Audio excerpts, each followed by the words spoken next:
This is going to be a new running gag in my videos. Me holding a toy ninja sword and a Nerf Fomax, in my videos randomly. Is this because the Predator is seen using swords and axes throughout the Predator franchise?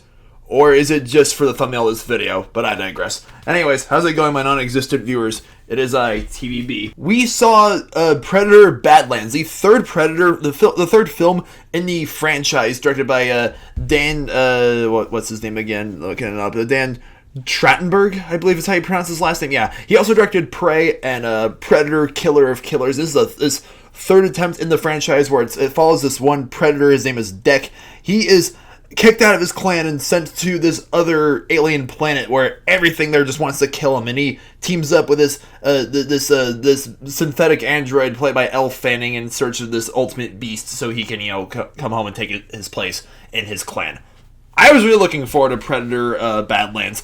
Despite when we were getting ready to see this film, I found out that it was PG-13 rated. It was rated PG-13, so then I became more cautiously excited because it's like, we're used to seeing, the Predator films with an R rating, right? And usually when, a film that takes, R-rated source material but makes it PG-13 later down the road is usually a red flag, depending on the franchise.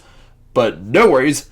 The PG-13 rating actually worked really well in the film's favor because this film kind of subverted my expectations. I think the trailers did a pretty decent job at, keeping the plots of the films under wrap because I was thinking, are there, because the first I swear the first 30 minutes of the film is just the Predators being the only characters, and Elle Fanning's synthetic character appears in the first act of the film. We find out she's an android. There actually are no human characters at all in Predator Badlands. Yeah, it's just alien creatures and a lot of robots. And I gotta say, I think this film is it's the first film in the entire franchise to humanize the Predator in a sense where he's not some there's this super threatening brute that's out to hunt people for sport. He's actually the main character of the story, and we see him having to work together with Elle Fanning and this cute little alien sidekick,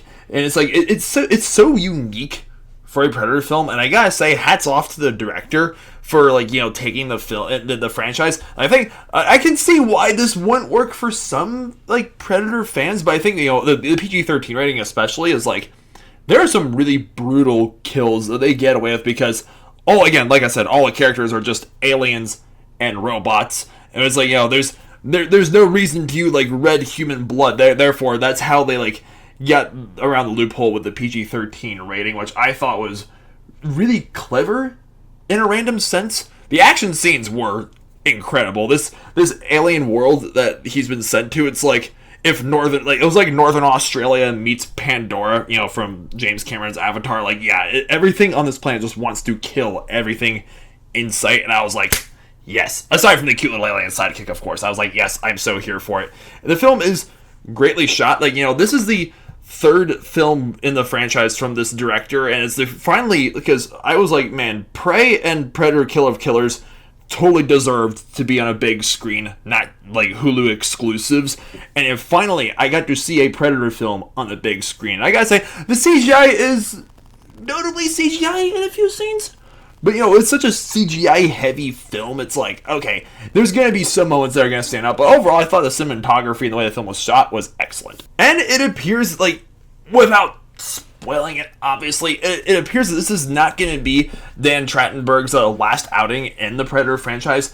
I think they're prepping up for more sequels, and I say, hey, if this is, Danny Boy's niche, the Predator franchise, making new Predator sequels, I say, yes, I'm here for it. There's so much surrounding the Predator franchise, the lore, and the different themes, because I've said this before, and when I've talked about Killer of Killers and Prey and on previous videos of those channels, one of the themes in the Predator franchise that strength can be a weakness, and our hero, I can't believe I'm saying that, Deck, realizes is grief weakness, is family, having connections, that's all weakness. That's a recurring theme throughout the film, but it's you got to rely on your wits and your emotions to get through like some challenging times. And it's like it takes, again, it does a lot of things no other Predator film has done with but still keeping it to the franchise's roots. And there's like, because we've had like Predator films that, with like in the 87 original film with Arnold Schwarzenegger in the jungle. We've had historical Predator films with Prey and Killer of Killers, and now we're getting this, like, where the Predator is actually like in the protagonist's light. And I say, I'm just gonna sum up this yammering right now and just say I'm very curious to see like what direction this franchise goes next, if there ever are going to be any Predators, future Predator films, which I like there to be at least. But overall, I'm giving Predator Badlands a 7 out of 9 stars. It is a really likable film. Alright, man, I'm still like, geez, it's November already. What is the film, question for you guys. Well, first of all, have you seen Predator Badlands? And if yes, what did you think about it? Let me know in the comments down below. And now that we're in November, now it's like 10 months down, 2 more to go, what film that has not been released yet this year are you looking forward to the most? Let me know in the comments down below and subscribe to this channel, please. And have a good night. Stay beastly.